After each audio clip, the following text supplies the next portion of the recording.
brought to you by Nova शुद्ध घी। जब जब खाए दिल खुश हो जाए, सदियों का नोवा शुद्ध देसी घी, सपना स्वस्थ भारत का। I love घी। मालूम नहीं है वो है कहाँ, उनका कोई वक्तव्य नहीं आया, वो दिखाई नहीं दिए। तो इस तरह जो पूरा पर्दा डाला गया है प्रकरण के ऊपर, ये बड़ा चौंकाने वाला है। आज से पहले कभी भी, और धनखड़ साहब बड़े दबंग व्यक्ति हैं, उन्होंने हर बात को अपनी बड़ी मजबूती से रखा। उनको लंबा समय, क्योंकि राजस्थान से हैं, हम बहुत लंबे समय से उनको जानते हैं, लेकिन वैसे व्यक्ति नहीं है कि अपनी बात बेबाकी से ना रखें। लेकिन क्या कारण रहे कि वो अचानक एकदम चुप हो गए और गायब हो गए, और सच्चाई सामने नहीं आ पा रही कि ये पद खाली क्यों किया गया। उनका कार्यकाल बचा था, उन्होंने अचानक इस्तीफा दिया। बहरहाल आज चुनाव होगा और हमें लगता है कि जो हमारे एनडीए के उम्मीदवार हैं उनको अच्छा समर्थन मिलेगा। उम्मीद करते हैं कि हमारी उम्मीदवार जीतेंगे। लेकिन ये जो पूरा अनावश्यक रूप से एक चुनाव आया उपराष्ट्रपति पद का, ये इसकी कोई जरूरत नहीं थी, और आया क्यों किसी को मालूम नहीं है। और जो इतने बड़े पद पे कोई रहे व्यक्ति, वो अपनी बात बोल ना सके इतने लंबे समय तक, ये बड़ा चिंता का चर्चा है पूरे देश में कि ऐसा क्यों हुआ, क्या कारण थे, और कभी ना कभी इसकी पोल खुलेगी कि पूरा मामला था क्या। आज हमारी पार्टी ने, जो राहुल गांधी जी ने प्रेस कॉन्फ्रेंस कर पूरे देश के सामने जो एक तथ्य रखा था, और विशेष रूप से उन्होंने कर्नाटक के अंदर जो वोट चोरी का प्रकरण था, वो तथ्यों के सहित, प्रमाण के सहित जनता के बीच रखा। अब ये साबित हो चुका था कि निर्वाचन आयोग ने कहीं ना कहीं वोट चोरी को अंजाम दिया है, और हमने सिर्फ इतना कहा कि ये तथ्य आंकड़े हैं, बिना जांच करे, बिना उसकी गहराई में जाए हुए जो प्रेस कॉन्फ्रेंस सीईसी ने करी, वो भी बड़ी अजीब हमें लगी। कोई जवाब नहीं आया। और सबसे बड़ी बात यह कि जो मुख्य चुनाव आयोग है, सीईसी के जो चुनाव की प्रणाली है, वो बड़ी स्पष्ट है। उसमें प्रधानमंत्री, नेता प्रतिपक्ष और चीफ जस्टिस रहते थे। अचानक उसको बदलकर प्रधानमंत्री, गृह मंत्री और नेता प्रतिपक्ष, किसने मांग रखी, इस प्रक्रिया को बदला क्यों गया, बड़े सवाल खड़े करता है। निर्वाचन आयोग ने वोटर लिस्ट पार्टी को देने मना कर दिया। कांग्रेस ने जब वोटर लिस्ट मांगी, हम कोर्ट में गए, कोर्ट ने आदेशित किया, तब निर्वाचन आयोग ने अपना कानून इंटरनली बदल दिया कि हम वोटर लिस्ट नहीं देंगे। तो वोटर लिस्ट ना देना, सीसीटीवी फुटेज जो पोलिंग बूथ की है वो 45 दिन में नष्ट करना, ये स्वयं जो निर्णय सीईसी ने लिया, ये सारे संकेत करते हैं कि मामले में कुछ गड़बड़ी है। और जैसा राहुल जी ने कहा, बहुत जल्द वो एक बड़ा हादसा और एक जो वोट चोरी का प्रकरण है, उसमें जो अगला खुलासा करने जा रहे हैं, वो जनता के बीच रखेंगे। लेकिन हम लोगों ने पूरे देश में जो अभी यात्रा निकली, वोट अधिकार यात्रा बिहार में निकली, राहुल जी की बड़ी सफल रही, उसी को लेकर पूरे देश में एक महाअभियान चल रहा है कि जनता को जागरूक रखें कि वोट चोरी को जनता बर्दाश्त नहीं करेगी।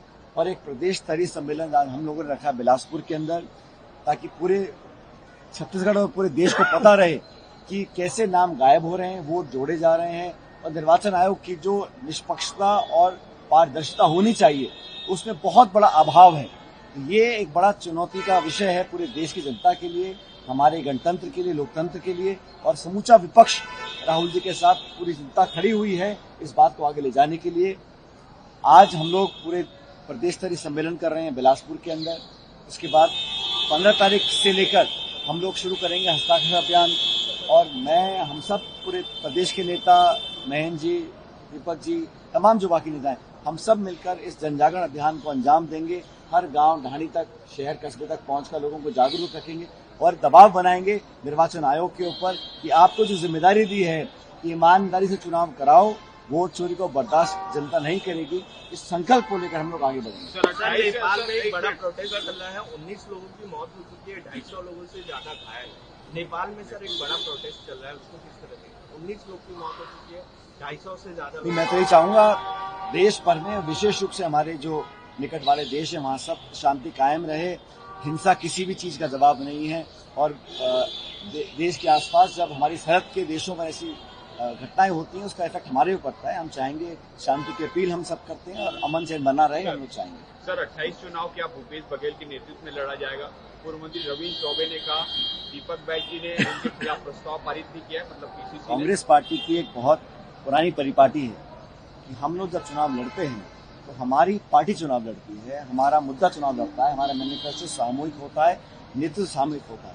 हर व्यक्ति को, हर नेता, चाहे ब्लॉक का हो, चाहे प्रदेश का, देश का हो, सब व्यक्तियों को जिम्मेदारी दी जाती है और चुनाव लड़ने के बाद पार्टी निर्णय करती है किसको क्या जिम्मेदारी देनी है।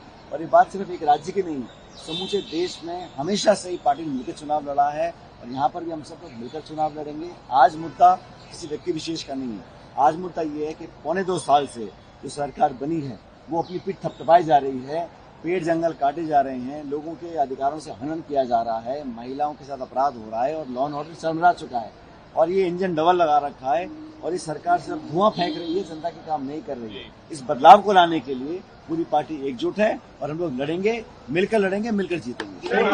इसी बयान के बाद कमान की बैठक है और मुख्यमंत्री जो है इस बैठक में शामिल होते नजर आएंगे। नक्सलवाद के खात्मे को लेकर के चर्चा होगी और बस्तर के विकास को लेकर कैसे देख रहे हैं? देखिए, मैं और पूरा देश सभी चाहते हैं कि जो देश पे चुनौती है उग्रवाद की, अलगाववाद की, नक्सलवाद की, उसको समाप्त करना चाहिए और हम लोग मिलकर करना भी चाहते हैं।